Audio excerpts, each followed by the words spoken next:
Hello there, it's Maggie the Cheshire Crafter here.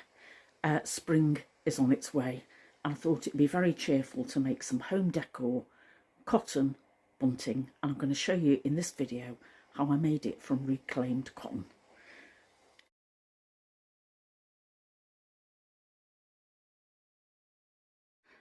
The flags were a skirt or men's shirts, and they're double-sided, either with a lime green or white. There's a pale lemon, a very funky geometric purple, and a gingham, and it's repeated along the line of 11 flags on bias binding. It's double-sided cotton and it's ideal for indoor or outdoor use. It's fully washable, it's lightweight, it'll post. There are 11 flags on this bunting, and let me show you how to make it. The principles I'm going to show you here will apply to making any bunting, and you can adapt it in any way you like. Right, these are my fabrics. I've got 2 dots, a gingham and a tartan, and then I've got a white and a green backing, and I've got a plain yellow. I cut them using my acrylic ruler with a rotary cutter, which includes the seam allowance. This measures 8.5 length and 5.5 inches across, which will give me an 8 by 5 inch flag. What you will note on the ruler, though, is she's very cleverly come to a square at the bottom, and she's done corners so that when I come to sew, I can sew into a perfect point without dog ears. Clever. Place right sides together, matching up those corner points, and I'm only going to sew 2 sides. I'm going to sew down, pivot, and sew back up. This edge I'm going to leave as a raw edge because it's going to go inside the bias binding, and there's no need for me to seal that.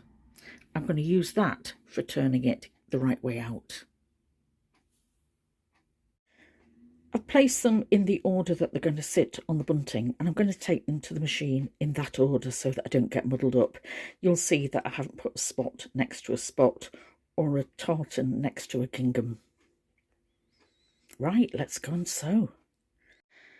This is my new machine. It's a Singer Startlet, and I can now see it's very accurately on that 1/4 inch seam allowance. So the tool I have is this Hemline magnetic. You can see this is plastic. It won't connect to the plastic, but it's magnetic on the back. It's got a straight edge, and if I place it next to that plate now, bring it down, it will give me a straight edge as I'm leading that fabric in. I'm using a simple white cotton from Coats, and I've loaded up my bobbin with the same thread. Right, let's get sewing.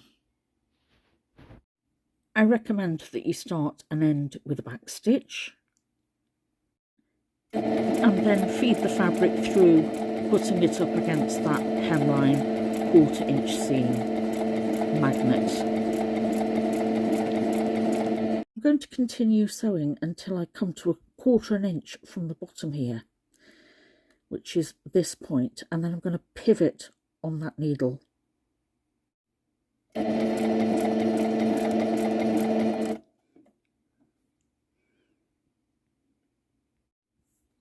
To pivot, leave your needle down, lift the presser foot, and turn. So your fabric is going to pivot around that needle.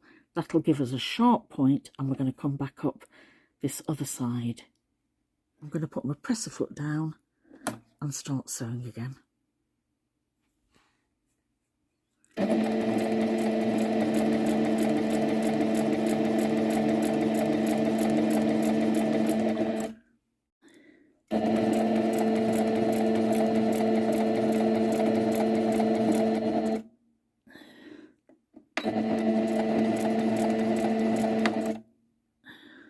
I'm I'm finding this guide very helpful when I'm sewing tartan, because your eye naturally wants to follow the lines that are on the fabric, and I've got my focus of attention here. I find that very helpful. So my points look like that, and when I've double checked the width of the seam, it's 1/4 of an inch. I think I'm a little bit over on this side. I would normally use a thicker cotton to back these.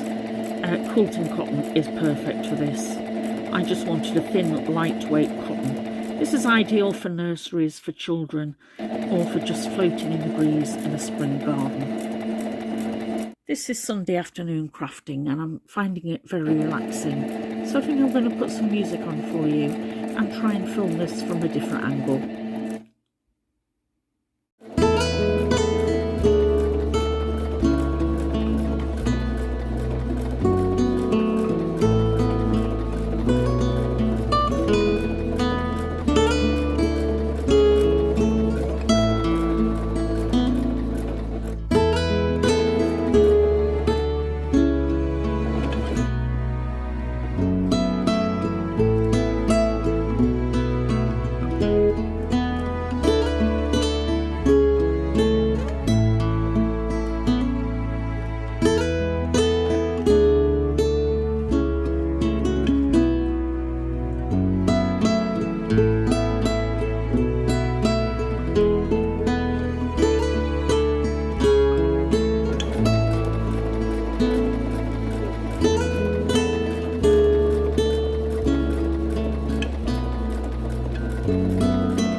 Using reclaimed fabric here, and sometimes you can actually see the stitch line. So I'm going to make sure that, can you see the stitches here? So I'm going to make sure I sew again exactly on that stitch line, or just to one side of it, so that the stitch line ends up in the seam allowance. I'm probably going to stitch right on that stitch line here. Before you turn it out, just make sure that you've actually caught all the fabric in at the point. And then you might find it easier to cut some of that fabric off here when I turn it. To turn it out, I'm going to use a double-ended Aran knitting needle. There. Just get the best points that you can. It's more important that you don't stick your pokey tool through the end of the fabric. And now I'm going to press them. And because this fabric is so flimsy, I'm going to use starch. I'm going to use the Mary Ellen's Best Press on this. They're much flatter. Don't they look jolly? Now, for the binding, I'm going to use bias binding on the roll. And to calculate how to do that, I'm going to look at the number of flags I've got. I've got 11 flags, and they're 5 inches across this width here. So I need at least 55 inches. Then I need ties at the end, and I allow 12 inches either side. That's 24 inches. And then I allow a 1 inch between each flag. And there are 10 gaps, so I need 10 inches. That's 89 inches. I'll round it up to 90 inches.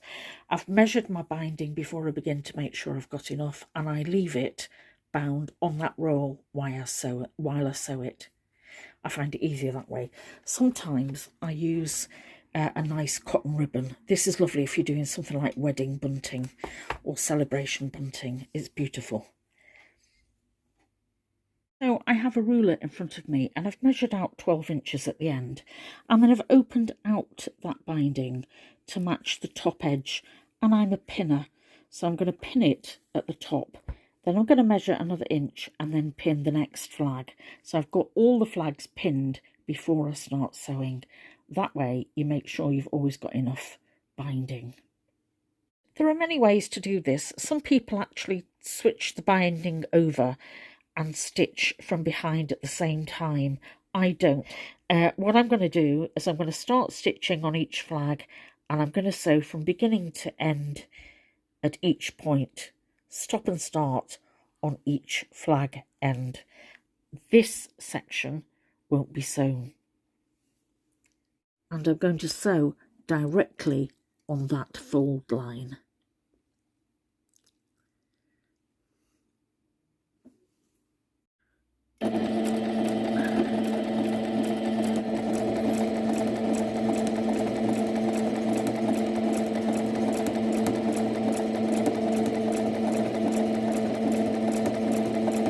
Let's take that pin out.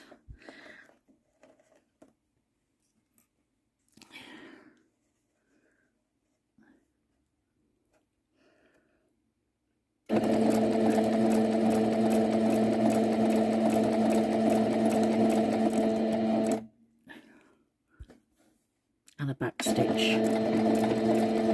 You'll notice I didn't do a back stitch at the beginning.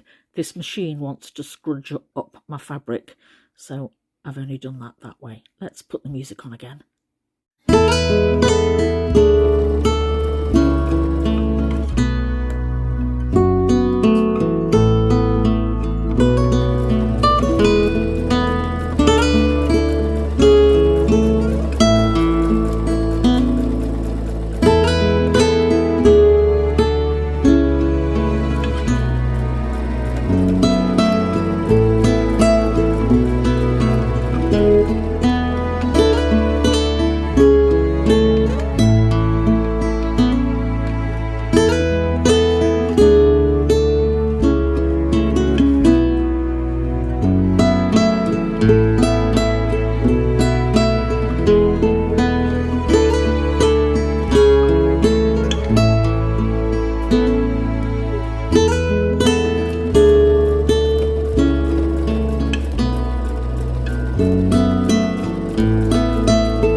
Going to tie off these first ends.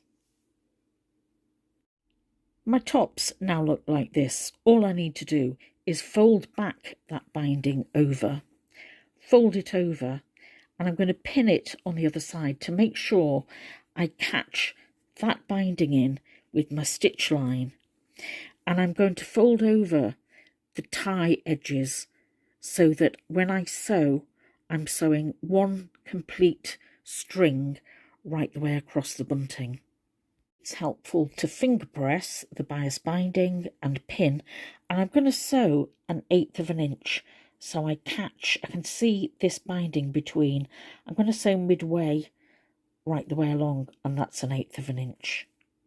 I'm going to start at the end. You can see I've taken my magnet out of the way, and I can actually see through this fabric to see the midline of this 1/8 of an inch seam I want. So straight across between the flags.